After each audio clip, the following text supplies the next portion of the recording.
দেশ জুড়ে নিরাপদ পানি নিশ্চিতে 2019-20 অর্থবছরে 1,18,794টি বিভিন্ন পানির উৎস স্থাপনের জন্য সমগ্র দেশে নিরাপদ পানি সরবরাহ প্রকল্প হাতে নেয় সরকার। 2020-21 অর্থবছরে পুনরায় অনুমোদন দেওয়া হয় প্রায় 1,19,000টি পানির উৎস স্থাপন প্রকল্প। প্রায় 9,000 কোটি টাকার এই প্রকল্পের মেয়াদ ধরা হয় 2020 থেকে 2025 পর্যন্ত।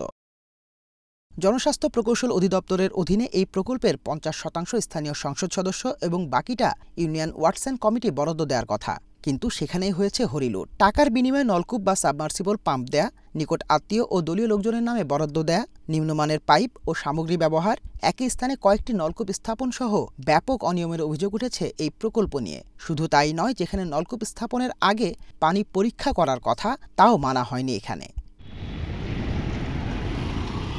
এত কিছুর পরও বিষয়টি আমলে নেননি প্রকল্প পরিচালক। নিম্নমানের সামগ্রী ও প্রয়োজনীয় নির্দেশনা না মেনেও ঠিকই বিল তুলে নিয়েছেন ঠিকাদার।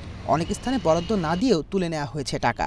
প্রকল্পটির কাজে নানা ধরনের অনিয়মের অভিযোগ তুলেছে খোদ সরকারি সংস্থা, পরিকল্পনা মন্ত্রণালয়, বাস্তবায়ন পরিবীক্ষণ ও মূল্যায়ন বিভাগ IMED।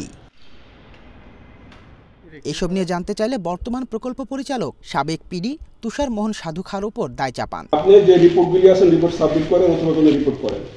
হ্যাঁ, আপনাদের একাধিক করছেন তো, হয়তো কোথাও রিপোর্ট করেন অথবা আমাদের এখানে সাবমিট করেন। এই চিফ ইঞ্জিনিয়ার যেটা পিডি ছিলেন, হ্যাঁ এটা উনি প্রথম পিডি ছিলেন, আমি জানি। ঠিক আছে, আপনি সাবমিট করেন, অসুবিধা নেই। জানেন, আমি করলে আমি চিফ স্যারের সাথে আলাপ করবো, কারণ চিফ স্যার এই পিডি ছিলেন।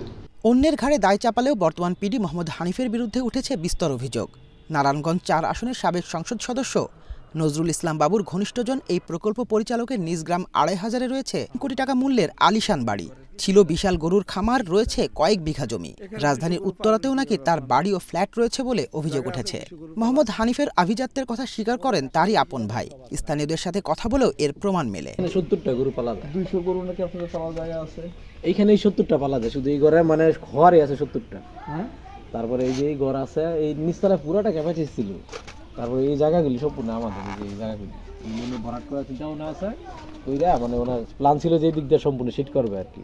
এই পিছনের জায়গাটাও আমাদের ঘাসের জমি গুলি এখনো সব আছে, রানিং আছে। কতটুকু আছে ঘাসের জমি? আছে 12-14 বিঘা ঘাসের জমি আছে রানিং। আমার বাবা কি ওনার তো ঢাকাও বাড়ি আছে, এমন নিজস্ব বাড়ি করছে একটা, এটা বহুত ঢাকার থেকে পাথর মাথর আইনা অনেক নদীর মধ্যে করছে। আমি গেলে কত টাকা অনুমানিক? এটা বহু বললাম না, প্রায় 2-3 কোটি টাকা, কম না। কত এরকম বড় বিল্ডার করে পাইলিং করে, মানে বিশাল করে করছে। এটা খুব বিঘা করে করছে, অনেকটা খরচ করছে। যাওয়ার পর যদি ইঞ্জিনিয়ার সবাই বাড়ি থাকতো বা এমপি সাহেব আসতো, উনি সময় সুযোগ পাইলে আসতো। বিভিন্ন গুরুত্বপূর্ণ পদে বসে বিগত আওয়ামী সরকারের দোসররা যখন ষড়যন্ত্রে লিপ্ত, তখন মোহাম্মদ হানিফ কি করে মেগা বাজেটের এই প্রকল্পের দায়িত্বে বসে নিজের রাজত্ব চালাচ্ছেন তা নিয়ে উঠেছে প্রশ্ন। মাঝারুল আমিন শুভ, এশিয়ান টেলিভিশন।